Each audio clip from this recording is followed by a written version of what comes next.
Hi guys! Good morning and welcome back to our channel, Marjan's Garden. So ngayon medyo nabibisi tayo kasi napapabayaan ko itong aking mga succulents dito guys. So 'di ba? Bumagyo. So yung ating UV plastic dito hanggang ngayon hindi pa rin naaayos. Tapos guys, ano na yung ano ko tingnan niyo yung poste. Parang na bali-bali na. So kailangan ko talagang mag-ayos dito sa garden. Pero ito yung inuna ko kahapon. Ayan, yung mga ano ko guys, mga ganito ko, 'di ba kailangan na nilang i-repat. So matatanda na yung mga ano nila, mga puno nila. So ginawa ko, pinutol ko guys. Ayan. Tingnan nyo. Hindi ko na sinave yung pinakapuno kasi yung pinakapuno nila guys ay sobrang tanda na talaga. Tingin ko hindi na yun siya magbibibi. So kinat ko na lang. Ayan o. Ito din. Yan, ini-air dry ko na lang siya ngayon. Tapos yung madiba natin na nandito, kinat ko din. Ayan. Ito pa guys, nandito siya. Kinat ko din. Tapos need ko na guys magpalit ng soil mix. Ayan. Kasi sobra ng ano nung soil mix niya. Durog na yung rice hull. So ayun pa oh. Yan, yan. So yan. Kailangan kong magpalit ng soil mix at i-air dry muna itong ating mga kinat. Dahil kailangan talaga nila guys i-air dry. Dahil ngayon ay palaging umuulan-ulan at nababasa-basa na dito sa garden ko dahil nga nagkahiwalay na ito. So kailangan ng palitan nung bamboo dyan. So wala pa. Busy pa yung papa ko sa ginagawa niya. So hindi ko pa paayos guys. So ito yung mga ano ko guys, Cante Domingo ko na pinrupigate. So 'di ba napakita ko to sa inyo before, parang one root siya tapos ang dami-dami niyang heads. So parang ganito naging kumpulan. Dati kasi guys, ano to, one head lang to nabili ko tapos nagkaroon siya ng maraming baby. So ginawa ko, pinagsiseparate ko para mapropagate at dumami sila. So dumami nga guys, ayan. Ginawa ko, inaprot ko na tapos ita-transfer ko yan sila guys sa medyo maliliit na pot at pagsasama-samahin ko para ano mapaganda ko sila guys. Ayan, yung iba ayan kinat ko na, ay kinuha ko na. Ayan, ito yung iba. Hindi ko pa to nalilinis pala Tapos yung iba niyan guys, yung ibang puno niya na malalaki na naman, kinat ko na naman. Ayan Yan, kinat ko para mapropagate ulit sila guys. So ayan. Ito binunot ko ulit. May roots na siya guys, pero hindi ko na to dito siya itatanim. Bibili ako ng pot na ganito siguro ulit or sa mas smaller na pot na lang siguro guys. Kasi wala talaga ako mapaglagyan Sa totoo lang, wala na talagang space dito. Ayan bumibigay na yung ano ko dito. Kaya naman, kailangan na talaga guys, inaano ng mga manok yung ano ko dito. Nakakapasok na yung manok dahil sira na yung ano ko guys. Ayan yung variegated ko dito na nakalbo nila kaya inakyat ko dyan. Ayan. Yung ini-air dry ko dyan. Okay naman to, sis Juliet. Huminit kahapon pero ayan, meron pa rin siyang konting water sa top. Pero okay lang naman siya. Check natin. Tuyo naman na siya Ayan, ang importante dito hindi na siya nakakainom ng tubig. Ayan, kagaya nito guys, si Cante Domingo, ang dami Ayan, one head lang din yan before, tapos dumami ng ganyan karami.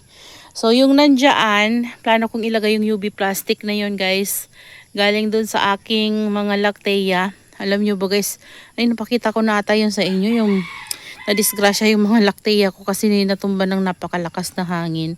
So yung UV plastic na yun guys ay dito ko na lang siguro ilagay sa area na to ng mga succulents ko kasi baka ma-overwater sila kapag tuloy-tuloy na yung kakaulan dito. Ito pa yung isa kong propagation guys ng Cante Domingo. Ito mas malaki na to kumpara doon sa natin, mga napakita ko sa inyo kanina. Kasabayan niya yon. Ayan. Nagkakaroon na nga sila dito ng guys kasi Nababasa-basa sila. Ayan o, tingnan nyo, nakaawang na. Sira na talaga guys, kailangan ko na magpalit ng UV plastic. Pero sige lang. Mag-iipon muna ako pambili ng UV plastic. Ayan, dito tayo guys. Ayan, mamaya magmi-mix ako ng ng soil mix. So dito, gumawa ako ng graft ulit. Hapon, ayan o. Ayan. Ilagyan ko lang nito kasi para kapag umulan, hindi siya mapapano. Ayan, dyan ko muna. Tapos yung mga Phalaenopsis orchids ko guys, ito yung update, okay naman sila. Ito yung may sakit guys. O, nung dumating sa akin, tingin ko masisave ko siya. Hehe. Ayan o. Ayan, super happy ko pag nasave ko talaga ito. Tapos alam nyo ba yung pinakapuno niyan, kasi kinat ko yan siya guys. Nandito yung pinakapuno niya. Tinatry ko rin siyang i-save. So tingin ko masisave din siya. Ano lang, tingin ko lang Ayan o, may siya. Sana masave. So magiging dalawa tuloy sila guys. Pero yung isa talaga, ito. Ayan o. Ito di ko alam eh. Pero ano naman to guys, nirepand naman to ng seller sa akin. So, bonus na lang kapag nabuhay ko pa talaga sila. Ayan. Ito nag-continue ulit siya mamulaklak ko. Ayan. So, excited na ako guys na mapabulaklak ko silang lahat dito. Ayan. So, yung iba kasi walang spike yung binili ko. Ito nga nabugbog. Walang spike sila. Yung iba, mayroon ng spike. Kasi gusto ko naman magkaroon ng instant na bulaklak. Yan. Pero hindi naman instant guys kasi ang tagal pa nito Tagal pa yan mamumukadkad. Tapos dito guys, nag-asarol-asarol na naman ako kahapon. Alam nyo, hindi naman tapos-tapos yung kakaasarol ko dito kasi ang bilis talaga tubuan ng damo. Sa totoo lang. Grabe talaga yung damo guys. Kaya naman, tingnan nyo panay asarol-asarol ako. So, para kahit paano nababawasan yung damo. Tapos, naisip kong i-transfer dito yung iba kong mga this one, tawag dito. Straw leaf banda. Yan, dito sa area naman nipis yung net. Yan, kasi yung iba diba wala pang mga flower. And before kasi, itong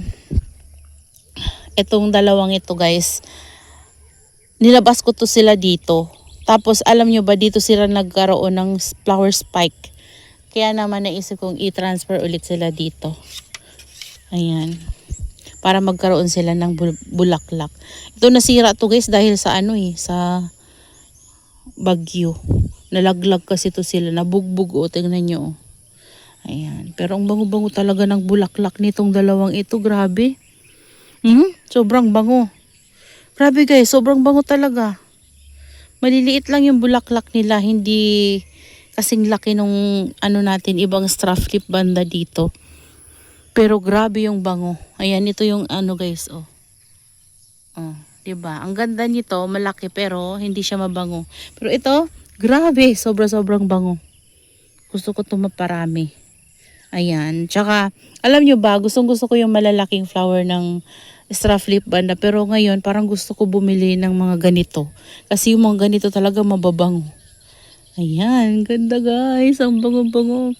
Nakapropa na ako yun ng isa. Sobrang bango. Ayan.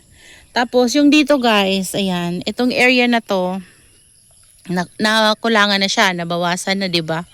Ayan. Nabawasan na siya. So, pag mayroon tayo ulit nabiling straw leaf, so dito na natin ilalagay. Tapos dito, nakakuha na yung papa ko ng panglagay dito. Isa pa lang. Tapos dito, isa din. So, papadagdagan ko pa yun sa kanya. So, para dalawa, para may support naman itong, guys, dito na area. Kasi lumulundo siya. And then kahapon, 'di ba yung mga ko dito, dendrobium ko, nilipat ko dito guys na area. Ay nako, ang kulit. Ang kulit. Ayan, nilipat ko dito na area. Ganito na guys yung ginawa ko. Ayan. ganito na yung ginawa ko para hindi sila babagsak. Kasi 'di ba nung bumagyo, bumagsak sila. Tingnan nyo yung pot nila, oh, tapos ito na uproot pa. So, ginawa ko ganito na lang. Hi! So, ayan guys. Ganyan yung ginawa ko. Pinagkumpol-kumpol ko sila guys. Ang tataba nila. Sayang kasi guys kapag na ano. So, ganito, secure na sila. Oh, 'di ba? Ang putik-putik nila kasi. Ayan. Di ako nagdidilig kasi sobrang basa ng mga potting mix nila guys. So, yung mga ano lang, straw flip banda siguro mamaya. Pero madilim ngayon guys, oh. Hindi na siguro ako magdidilig. Tapos ito, na ano ko na rin, nalagyan ko na ng hook. Dito ko siya nilagay. Na-discrasya yung bulaklak dito guys. Ayan oh, yung isa, nabali nung sobrang lakas na hangin. Tapos ito, alam nyo ba, kakaiba yung bulaklak niya oh. Ganyan siya. Ang ganda, yellow. Ayan, dito naman na area, hindi na masyadong malago yung nandito ko kasi pinagkakat ko to guys. At dinikit ko dun yung mga pinaka-top. So, para ma-propagate ko, ayan o, meron na siyang usbong.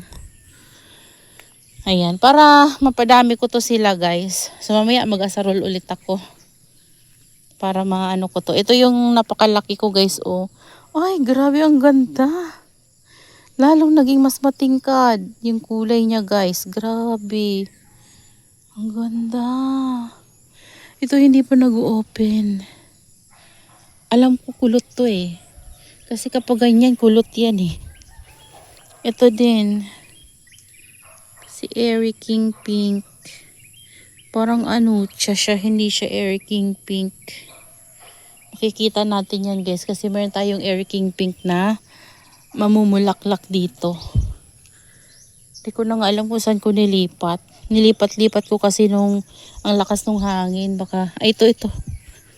Ito guys, oh. Ayan oh, iba yung ano nito, mas matingkad.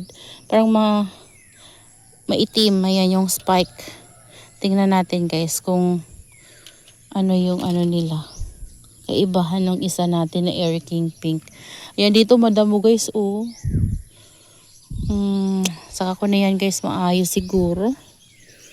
Ayan. So yan guys yung update dito sa garden. So ngayon maaga pa. Try kong mag-asarol-asarol muna ng mga damo na yan guys para mamaya kapag uminit matuyo sila. Ayan. So yung mga lacteas ko dito, ito oh, syara hindi pa rin natatanim. At dito ko nagpugot kahapon nung ginaft ko. Ayan. So, madungis pa rin sila. Hindi ko kasi sila guys binabasa kasi nga di ba basang-basa sila. So, hayaan ko muna guys na madungis kasi baka ma-overwater naman kapag in-spray ko pa to ng tubig. Ang dungis-dungis dahil nga bumagsak ko, basag-basag. Ayan. So, dito, okay naman na sila guys. Secure na sila. Hindi na matutumba. Kasi nahanginan na, una-ulan na naman sila dyan guys eh. Hindi naman na natumba. Ewan ko kung anong nangyari kasi bigla na lang. Parang kakatransfer ko lang dyan. Tapos pagpunta ko dito, ano na naman, nabuwal na siya. So nung una, ang natumba ay, alin ba yun? Ito yung unang natumba. Tapos ito, na-uproot yan sila. Tapos tinanim ko. Tingnan nyo, nabasag siya oh. Ayan, tinanim ko ulit. Tapos, naisip kong i-transfer dyan kasi tinanggal ko na yung UV. Tapos, nandyan na sila lahat. Pagbalik ko guys, lahat sila tumba dito. Ay naku guys, papakamot na lang talaga ako ng ulo. Grabe. Lahat sila guys na tumba. Ayan. So, ngayon, okay naman sila guys. Tingin ko sana okay naman sila at walang maging problema.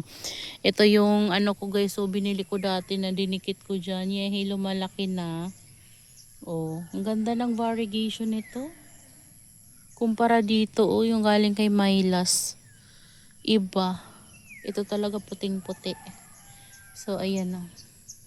So, yan na lang muna sa ngayon guys, yung update dito sa garden. O, diba, ang tataba ng aking mga dendrobium. Kasi wala na ako madaanan dito na area. Ayan, pero okay lang. Iikot na lang ako guys. Ayan o. So that's all for today's video guys, and I hope you enjoy watching, and see you on my next vlog. Happy gardening everyone. Bye.